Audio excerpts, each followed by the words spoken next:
ఆంధ్రప్రదేశ్ రాష్ట్రంలో ఫార్మసీ కళాశాలలు 170 కళాశాలలకు పైగా ఉన్నాయి. గత 3 సంవత్సరాలుగా ఈ ఫార్మసీ కళాశాలల తనిఖీ చేయడంలో ఇవాళ PCI కౌన్సిల్ ఇవాళ నిర్లక్ష్యం వహిస్తూ ఉన్నది.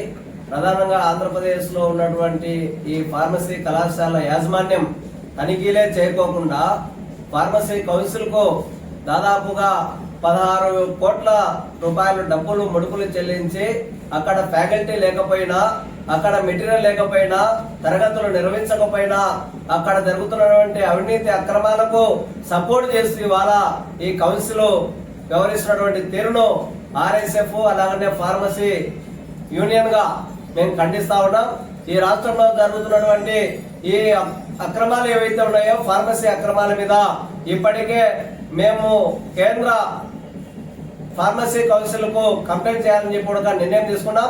అయితే రాష్ట్రంలో ఉన్నటువంటి ఈ ఎవరైతే బడా బాబులు ఈ కార్పొరేట్ గద్దల్లోకి చేరి ఈ మాఫియాకు అండదండలు అందిస్తున్నటువంటి ఈ కౌన్సిల్ మీద చర్యలు తీసుకోవాలి. తక్షణమే రాష్ట్రంలో ఈ ఫార్మసీ కళాశాలల మీద పూర్తి స్థాయి విచారణ చేపట్టాలి.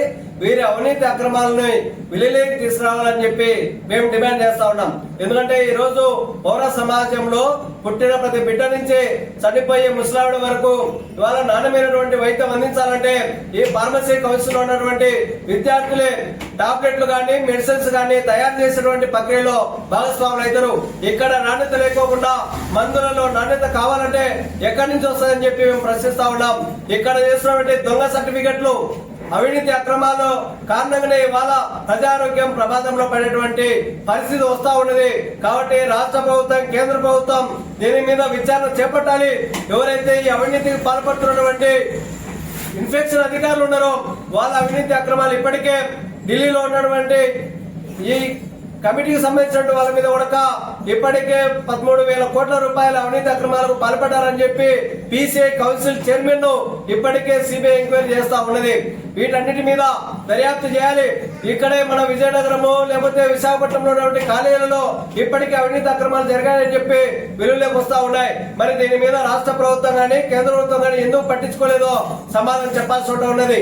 ఈ రాష్ట్రంలో ఉన్నటువంటి వైద్య శాఖ మంత్రి సత్యకుమార్ యాదవ్ గారు ఈ ఫార్మసీ కళాశాల మీద మీరు తీసుకునేటువంటి చర్యలేయో బహిర్గతం చేయాలని చెప్పి మేము డిమాండ్ చేస్తా ఉన్నాం. ఈ అంశాల మీద రానున్న రోజుల్లో పెద్ద ఎత్తున పోరాటం చేస్తాం. ఈ అవినీతి అక్రమాలు వెలుగుదీయడానికి ఒక కార్యాచరణ రూపొందించడానికి ఈరోజు రౌండ్ టేబుల్ సమావేశం నిర్వహిస్తామని చెప్పి తెలియజేస్తున్నాం.